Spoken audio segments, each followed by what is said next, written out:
Halo Sobat Matatimor.com. Selamat datang di beribu-ribu cara kritik di depan kamera bersama saya Reina Tunis. Hari ini kita akan membahas isu yang tengah menghangat di Kabupaten Timor Tengah Selatan. Rekrutmen pegawai pemerintah dengan perjanjian kerja atau P3K kembali menuai kontroversi. Kali ini tudingan manipulasi data menyeret Sekretaris Dewan Kabupaten Timor Tengah Selatan. Yang menjadi sorotan adalah sikap Sekwan memilih bungkam dengan jawaban no comment saat dikonfirmasi media Matatimor.com. Ada apa sebenarnya di balik diamnya seorang pejabat publik? Yuk kita simak informasi selengkapnya bersama media Matatimor.com. Selamat menyaksikan.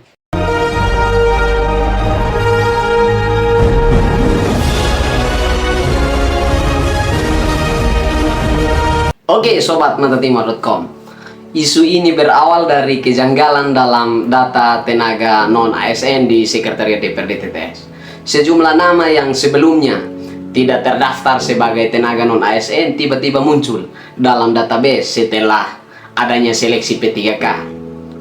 Iswandi Gottlieb Domingus Lona atau yang biasa kita kenal dengan Londa, seorang mantan tenaga outsourcing di DPRD TTS, mengungkap bahwa ada orang-orang yang seharusnya tidak masuk di dalam daftar non-ASN tiba-tiba muncul.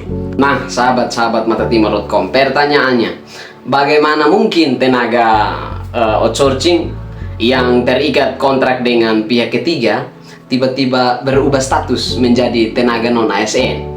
Padahal sejak tahun 2022 aturan sudah melarang perekrutan tenaga honorer baru. Apakah ini kelalaian administrasi atau ada kepentingan tertentu yang bermain di belakang ini? Ketika isu ini mencuat, wartawan Matatimor.com mencoba menghubungi Sekretaris Dewan, tapi jawabannya singkat saja, no comment. Sebuah jawaban singkat yang justru memunculkan lebih banyak pertanyaan daripada jawaban.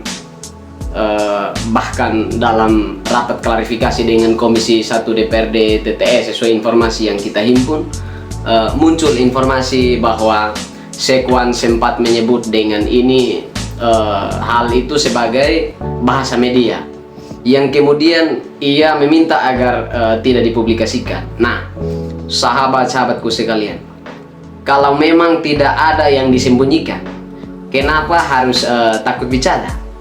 Mengapa tidak menjelaskan kepada publik? Apakah diamnya Sekwan ini justru menguatkan kita dengan dugaan manipulasi ini? Nah, di tengah kebuntutan informasi dari pihak DPRD, perjuangan Iswandi atau kakak Londa Lona dalam mengungkap kebenaran semakin mendapat perhatian luas. Sejumlah aktivis pun mulai angkat bicara dan menyatakan siap turun ke lapangan untuk menindaklanjuti kasus ini. Mereka menuntut transparansi penuh dari Sekwan DPRD serta mendesak pihak berwenang untuk melakukan investigasi menyeluruh terhadap dugaan manipulasi data P3K yang terjadi saat ini. Aktivis dari berbagai organisasi masyarakat sipil menyoroti bahwa kasus ini bukan hanya tentang ketidakadilan dalam seleksi P3K, tetapi juga mencerminkan lemahnya pengawasan terhadap praktik-praktik administrasi yang tidak transparan. Mereka bahkan berencana untuk menggelar aksi damai di depan kantor DPRD TTS guna mendesak keterbukaan dan pertanggungjawaban dari pihak-pihak terkait. Jadi sahabat-sahabatku sekalian, kita sudah melihat bagaimana dugaan manipulasi ini mencuat, bagaimana seorang pejabat publik memilih bungkam, dan bagaimana DPRD seolah-olah menutup mata. Pertanyaannya, sekarang siapa yang akan bertanggung jawab? Dan apakah kasus ini akan benar-benar diusut sampai tuntas? Oleh karena itu, teman-teman, sahabat-sahabatku sekalian, atas hal ini kami juga ingin mendengar pendapat dari saudara semua untuk seluruh masyarakat Kabupaten Timor Tengah Selatan boleh memberikan tanggapannya menurut saudara semua, apa tanggapan terkait diamnya Sekwan?